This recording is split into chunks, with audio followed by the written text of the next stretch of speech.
I grew up in Jamaica around violence, crime, poverty. That's where I came from.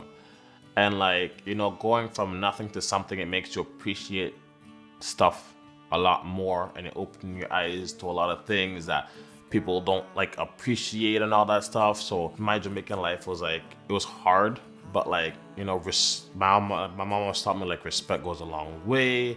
I was still happy, and like the smaller things like really mattered. So I moved to a place called Morrisburg. I don't know if anybody know it, but Morrisburg is an all-white community, and I was the only black guy in that community. At first, I felt like I was out of place, like I wasn't really meant to be there. But then, people start opening up and like bringing me in and make me feel more comfortable living in an all-white community. One day I came home, my dad just kind of up and left, and although he did his thing, I appreciated him because I wouldn't be here where I'm at today if it wasn't for him. I ended up staying at one of my friend's house, and then I got put into the CAS because I was under 18 and all that stuff. And then I met my wonderful worker, Terry. From the moment she met me and, we had a few conversations, she like gravitated towards me, and since then we've always had like a mother-son relationship, and, she did absolutely right by me at every single step of the way. She believed in my dreams, my goals, and she did everything she could to get me where I need to go. So she was the ideal worker. That's what I say. Ideal. She was amazing.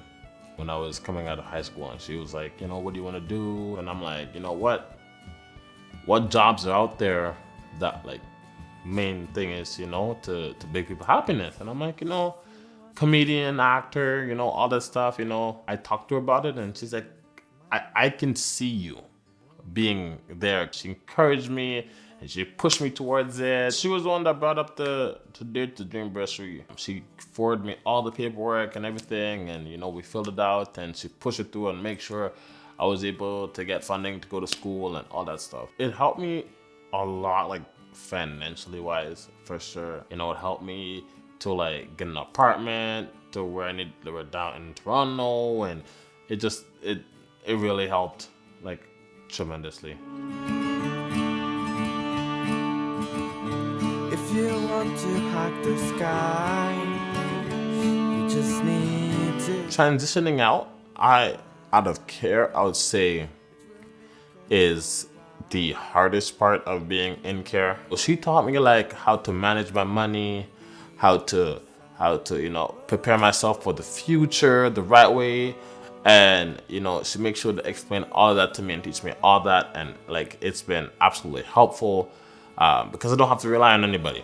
I can rely on myself, budgeting and all that stuff. So she really did a lot when it comes to like coming out of care. She really did help me a lot, for sure.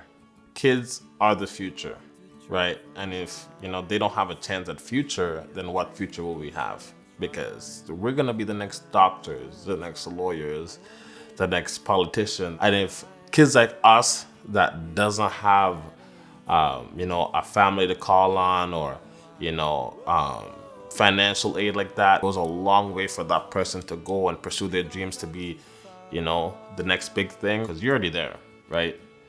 Just give somebody else a chance to be in the same position you are. Give back to the community. Please don't go too far.